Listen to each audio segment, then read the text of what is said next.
Yes, with cartoon scholar, and I decided to make review of Gravity Falls for 2 reasons. Firstly, I already had some materials prepared for such a review 3 years ago. Secondly, this cartoon is very popular. Spoiler alert, as I will briefly go through all of the storyline of the cartoon, pointing to some patterns you might have not thought about before. You wanna understand what's up with that Dipper's final monologue and what is he talking about? I will describe it and the deeper messages of this cartoon. I will also touch on the atmosphere of mysteries in this cartoon. You can consider like, comment, subscription or following links in the description to my Discord server or my Patreon, thanks. Years ago, before I knew about that widely used 8-segment wheel episode structure thing, I worked out the general structure of episodes of specifically Gravity Falls. But I didn't write it down anywhere and by now forgot already. So now I tried again.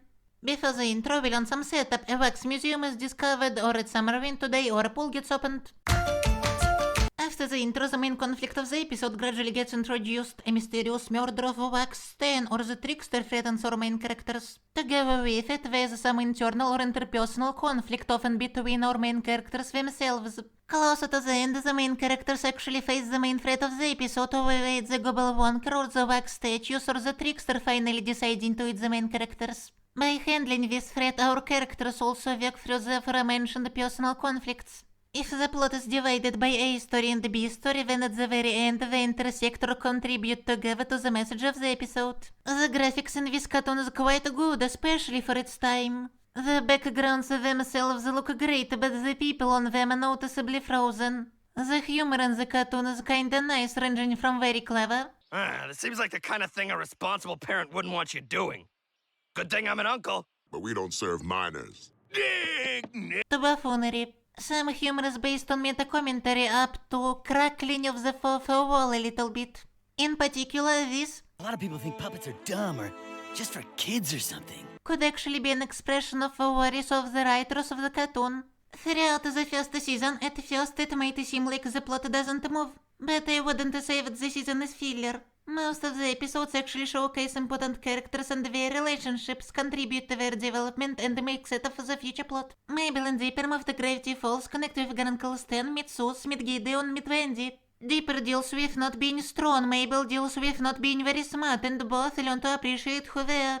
They support each other, and the addition of their talents together is enough to handle everything they face. Mabel finds waddles while Dipper keeps squabbling with Robbie, who now dates Wendy. Gideon gets defeated again, and by the way, all of that was only up to the 11th episode.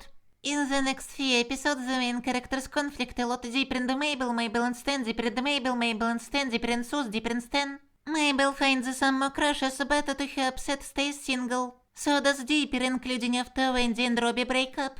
Bill Cipher gets introduced. 3 years ago, I rewatched the first 6 episodes of the cartoon. For the first time ever, I was watching Gravity Falls in the English original and wrote out all the plot holes I could notice. And wow, I think nowadays I'm much worse when at pointing out plot holes. I'm sure this is not a complete list, plus I did not include any animation errors since comprehensive lists of such things are already being made by other people. Anyway, the suspension of disbelief in this cartoon seems to be at a level not that high, but fine. Just look at the first season finale, which is a big and important plot point. Every victory you had was because of your precious book. The only courageous or cool things I've ever done have been because of that journal. You're nothing without that journal. It could be an interesting idea to wrap up the season if we didn't clearly remember that most of their victories were not thanks to the journals. That sounds like retcon. And the next episode.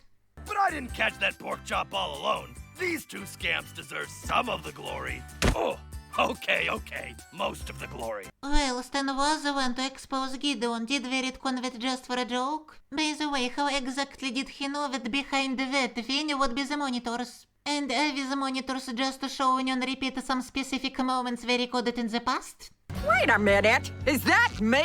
Also, either these cameras magically record things not just from such neat angles, but also in the third phase, or there was, for example, someone standing and watching Pacifica do that. By the way, how do you like these exposition dumps? Ugh, Gideon. Remember when I wouldn't date him and he tried to destroy us? Did you miss me? Hardly. You worked with Gideon. You tried to destroy my uncle's mind. On the other hand, the people who watch the cartoon on TV might have easily not seen all the previous episodes, so I get why they would be positive about such stuff.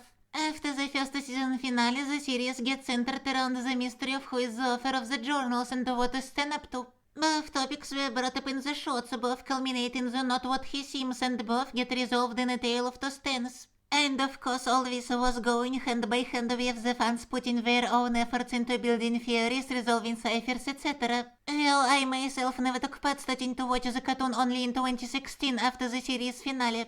The conflicts between Dipper and Mabel, intertwined with their love lives, get a payoff in the second and the fourth episodes. Character development is introduced. For Pacifica, who becomes an interesting character, for Magaket, who gets even more tragic than before, and both of them befriend our main characters, and for Sus.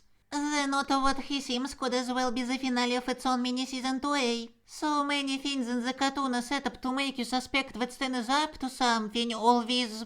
I don't care if it's dangerous. I'm gonna pull this off, and no one's gonna get in my way. All of this Stan's secrecy. By this scene, you may be already fully or partially agree with Dipper that Stan is evil and that this machine must be stopped. And honestly, Dipper wasn't wrong to trust the journals. If Ford had a choice between being stuck in another dimension and creating that dangerous rift with a potential for Weirdmageddon, he surely would choose the former. By this logic, the mini-season 2 is introduced with a tale of two Stans. The two brothers, with their decades-long resentment, still despise each other and continue to do so up to the finale. Dipper finally met the author of the journals, and to Dipper's delight, they started to interact more and more up to the possibility of Dipper becoming Ford's apprentice. Our main characters have to face changes in their lives. The earliest one of them. I liked the way things were here before. Just us and Stan and the occasional goblin. Turns out quite well. But when the 17th episode introduces for Mabel a new cascade of sudden changes that don't promise anything good for her. As much as the Gravity Falls cartoon was about to end for the fans, the life in Gravity Falls town was about to end for Mabel. For the second time this season, Bill uses the fights between the siblings for his goals. He will be defeated only after Dipper and Mabel, as well as Stanford and Stanley, will start working together. The fans for quite some time didn't know what exactly Weirdmageddon would look like. A lot of tension was built around it. And in general, this cartoon always kept some intrigue that kept the fans interested. In the season 2B, many other storylines got sidelined and didn't progress anymore. And that's largely because this part of the series was very plot-focused and Ford-focused. Which is supposed to be a good thing. Usually I, on contrary, complain about fillers. And you know what, this cartoon had enough fillers in disposal. Maybe they should have spent an extra episode to give Wendy spotlight instead of Robbie. As Mabel and Dipper leave Gravity Falls, Dipper gives a monologue. It's not clear whom does he address, but basically it could as well be us, the viewers. I don't know what the people in the fandom tend to think about this monologue. You can tell me in the comments. But here's my interpretation. For a place called Gravity Falls. Find it. It's out there somewhere in the woods. Everything what the Gravity Falls town meant for our main characters, and everything what the Gravity Falls cartoon meant for you. Search for more of that outside of just this cartoon. Some people think it's a myth. Yes, the town of Gravity Falls doesn't exist, but when Dipper tells you to find Gravity Falls, he doesn't necessarily mean that you need to literally travel to Oregon. You can just go walk outside, or do science, or find new friends, or find a crush, and maybe it will be unrequited, and that's fine. Just keep searching for Gravity Falls. Even when the plot doesn't revolve around any mysteries as in some examples I brought up earlier. They are an inherent part of atmosphere which makes the cartoon what it is. Sack of mystery. When you put your money in, it mysteriously disappears. It's just that... Do you remember how Stan was calling out Dipper's paranoia? So quit being so paranoid. This kooky book has been filling your head with crazy conspiracies. And when Dipper turned out to be right about the supernatural. Or maybe how Dipper and Mabel uncovered governmental secrets and learned some alternate history. So yes, uncovering mysteries of Gravity Falls goes hand by hand with conspirology. And you see, our reality is different from this cartoon not only in that magic doesn't really exist, but also in that conspirology in our reality is usually a bad thing and not a good thing. Cartoons often carry some messages. For example, the Dipper vs. Manliness episode calls out toxic masculinity. And when the Dreamscapers episode for some reason kind of defends some of his toxic masculinity, but this is not what my point is right now. A long time ago, I designed a prototype for Ronald Reagan's masters. As a rich capitalist, I welcome your tyrannical rule. Conspirology, whether you interpret it as being far right, far left, or something else, is a destructive thing that very often for some reason ends up in anti-Semitism and by extension in the worst regimes out there. On the other hand, I doubt this cartoon has actually spread any real conspirology. The conspiracies here are often too absurd even for the extremists from our reality. Plus, Dipper turned out to be wrong about Grunkle Stan.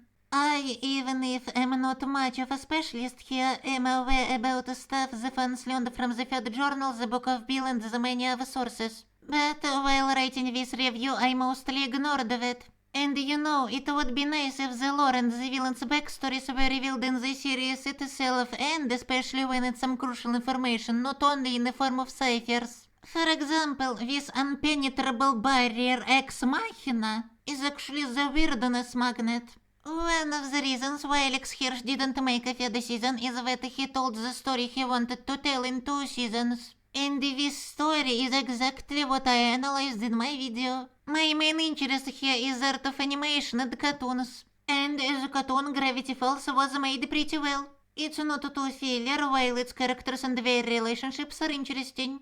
I categorically do not regret spending time to finally rewatch it after several years. I suggest you consider the option of like, comment, subscription, or following links in the description to my Patreon, thank you in advance, and my Discord server. There's currently nothing on either of these, by the way, so also sorry in advance. Goodbye everyone.